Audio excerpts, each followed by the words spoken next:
Mamadou Djemé. Mamadou Djemé, qui se réclame, d'après lui-même ses propres déclarations, membre du mouvement des forces démocratiques de la Casamance, MFDC. Et ce Mamadou Djemé serait l'organisateur de toutes les manifestations violentes du parti PASTEF à Bignona.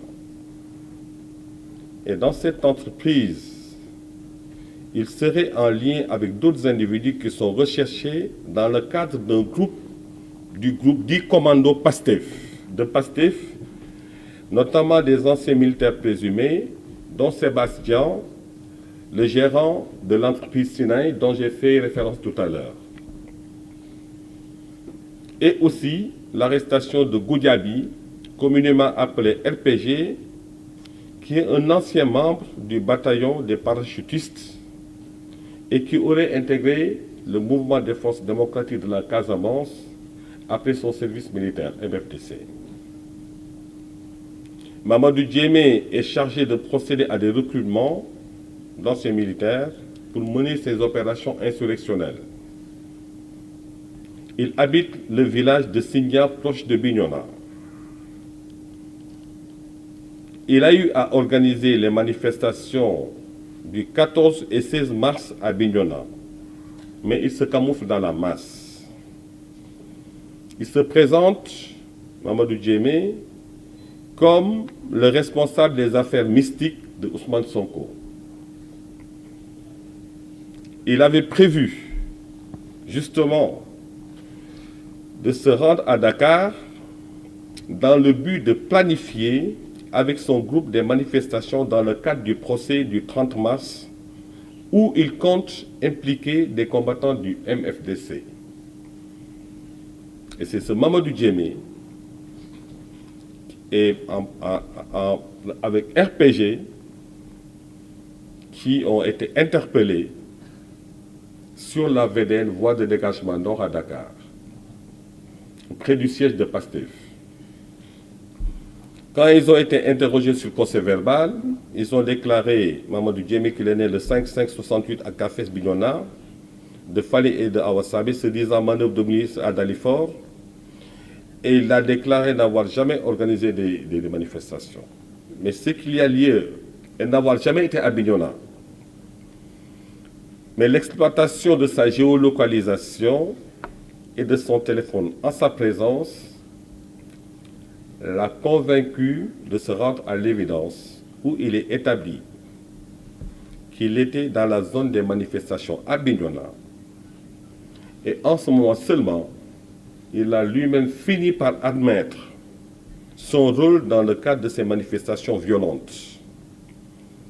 Il a également noté que la cible était souvent dans les zones de conflit des rebelles du MFDC, particulièrement à la frontière avec la Gambie. Notons toujours qu'il est membre du groupe Commando. Il est de la zone sud et est venu en renfort à Dakar dans la perspective des actes subversifs qui devraient être posés en vue du 30 mars.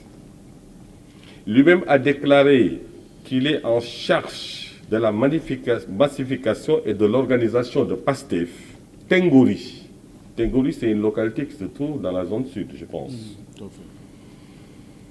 Ainsi, il dit, soutient-il, le jour de ces manifestations, il a quitté son village Tengouri vers 7 h pour se rendre à Bignona, où il est resté jusqu'à 18 h.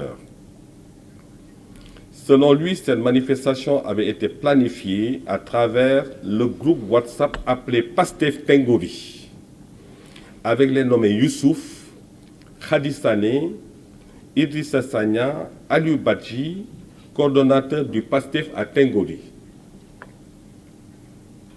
Alors, toutes choses qui font que l'exploitation des données contenues sur son téléphone portable a permis de le confondre, où il explique que les agents d'explosifs, les cocktails Molotov, il en est détenteur. Il reconnaît aussi sur ces manifestations, d'après les images qui ont été retrouvées sur son téléphone, il reconnaît être à l'origine de l'érection de barrages, sur l'origine de ces engins explosifs et des stratégies qu'il compte mettre en œuvre pour compromettre la sécurité publique, le Mamadou Diémé a déclaré, sans convaincre, qu'il ne les retrouve plus. Et justement, je disais que l'exploitation des données contenues dans son téléphone portable a permis de recueillir des éléments compromettants en son encontre, notamment des cibles qu'ils avaient repérées, pour probablement y mener des actions violentes. En effet, la liste des personnalités ciblées est composée de... Je vous épargne de la lecture de ces noms, mais j'en vois 1, 2, 3, 4, 5, 6, 7, 8, 9, 10, et des personnalités, comme je vous l'ai dit tantôt, qui visiblement sont du milieu judiciaire, d'autres du milieu politique, pour ne pas dire gouvernemental, d'autres du milieu religieux et même du milieu de la presse. Il a été noté d'ailleurs que des vidéos relatives aux actes de vandalisme et d'incendie qui ont été vraisemblablement filmés par le groupe criminel auquel il appartient à l'issue des manifestations. D'après son interrogatoire, il a été arrêté, il est en instance d'être déféré pour des crimes d'atteinte à la sûreté de l'État et actes de manœuvre à compromettre la sécurité et la vie publique. Famara, le second c'est Famara Lunkuma Mané. J'ai fait référence de son implication dans l'organisation tantôt. Et je donc disais que c'est tous ces éléments qui ont amené les forces de défense et de sécurité et la justice à procéder à des arrestations pour assurer l'intégrité du territoire, l'inviolabilité de nos institutions et l'intégrité physique des citoyens sénégalais. Et donc, au titre de ces arrestations, les parquets ont eu une approche, je dirais, sélective, parce que certaines personnes ayant été arrêtées sur le théâtre des opérations, à qui on pourrait reprocher tout au moins, les infractions de manifestation de participation à une manifestation autorisée. On en a vu des élèves, et l'option a été que pour ces élèves, pour ne pas compromettre le bon suivi de leurs études, de les confier à leurs parents. Toujours dans le cadre de cette approche, on a pu relever qu'il y a des mineurs, toujours arrêtés sur le terrain des opérations, et parfois même qui témoignaient d'une dangerosité et d'un niveau d'implication assez prononcé sur les faits objets des poursuites. Il a été retenu que ces mineurs puissent être justiciables du tribunal pour enfants et en fonction des cas d'espèce, procéder à leur placement sous mandat de dépôt ou carrément le confier à leurs parents en attendant le jour de leur procès. Et aujourd'hui, il est notoire, il est remarquable de relever d'ailleurs que dans le ressort de Pikine-Guédiawaye, on n'a aucun mineur en détention, et dans le ressort de Dakar, on en a 2 en détention qui sont en instance d'être jugés cette semaine-là. Toujours dans l'approche sélective, on a relevé aussi certains corps